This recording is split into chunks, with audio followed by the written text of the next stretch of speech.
Alors, vous connaissez le HTTP, j'imagine. Forcément, c'est l'accès au site web.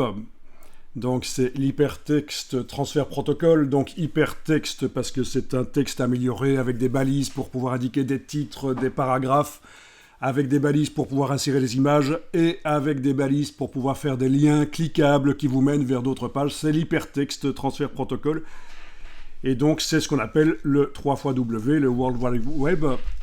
Donc, c'est là qu'on met les sites web.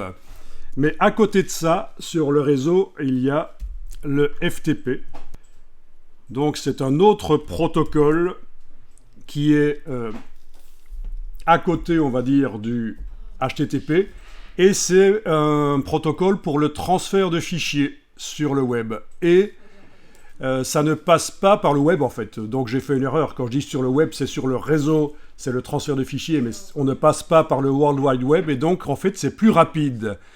Et à quoi ça peut servir? Eh bien, pour notamment échanger des fichiers avec des clients ou avec d'autres entreprises si vous faites du business to business, du B2B.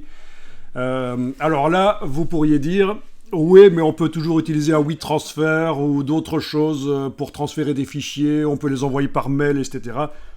Oui, sauf que c'est davantage susceptible d'être piraté, d'être intercepté, et quand on échange des choses importantes, c'est peut-être pas l'idéal, et c'est pas très pro. Donc la méthode la plus pro pour échanger les fichiers, c'est le FTP, et donc vous allez voir comment ça fonctionne.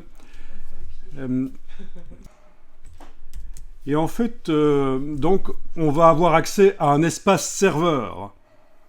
Donc, il faut avoir acheté un espace serveur chez un provider, chez un fournisseur d'espace web, d'espace serveur.